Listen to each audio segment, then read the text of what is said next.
allegations surrounding Donna Donaldson, who was reported missing on July the 13th. We have spent the last 20 days probing and following where the evidence has led. We are mindful of the sensitivities of this particular case, as the person at the center of the investigation is a police officer. As such, the investigative team has received the highest level of oversight from the Deputy Commissioner in charge of our crime and security portfolio and senior detectives assigned to the CIB headquarters. The investigation is also benefiting from the input of other agencies, including INDECOM, the Institute of Forensic Science and Legal Medicine, and the Office of the Director of Public Prosecutions. Relatives of Donna Lee and members of the public can be assured that we've approached the investigation in a very deliberate and systematic way.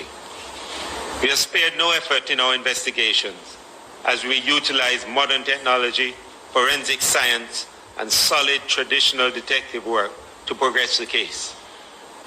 At this time, I will invite DCP Bailey to briefly outline the process and timelines that have led us to this point in the investigation. DCP Bailey. Thank you, Commissioner. They activated. Between July 13 and July 17, several interviews were conducted and statements recorded. Various pieces of evidence were collected and secured. Hospitals and several premises visited and checked by and the family updated on the efforts being made by the police. Constable Maitland's home was also visited and processed by our forensic teams. On July 18, a case review was conducted and a press briefing convened at the offices of the Commissioner of Police. Between July 18 and July 24, additional persons were interviewed and statements recorded. Other evidential materials were also secured and processed. On July 25, a divisional case review was held. On July 26, a third case review was conducted where members of the Jamaica Constabulary Force, the DPP and senior prosecutors from our office, as well as INDECOM were in attendance. On July 27, Constable Maitland was taken into police custody and a press statement issued. On July 29, he was taken before a court and remanded in custody.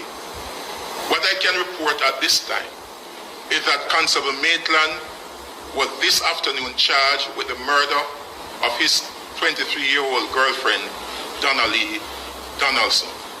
His formal charge comes after 20 days of diligent and comprehensive investigation by detectives in what began as a missing persons investigation, but given the evidence that was being collected, subsequently became a murder probe.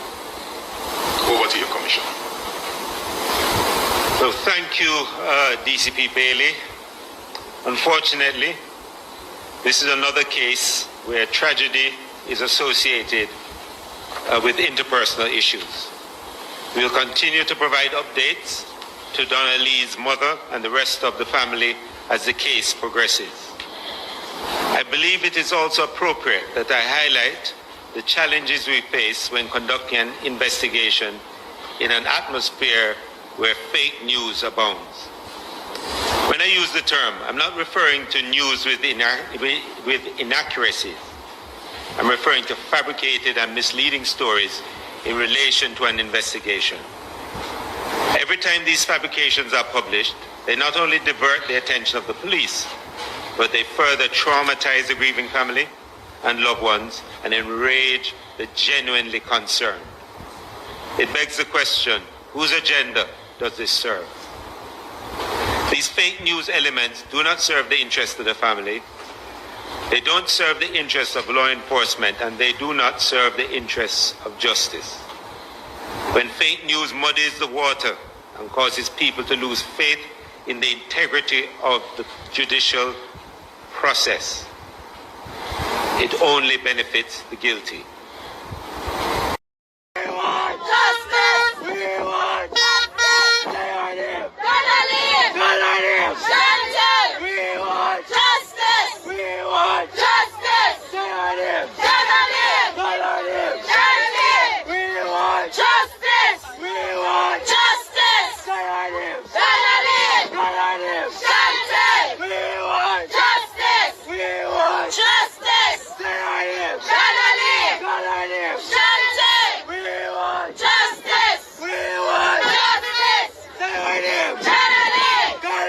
Shelter!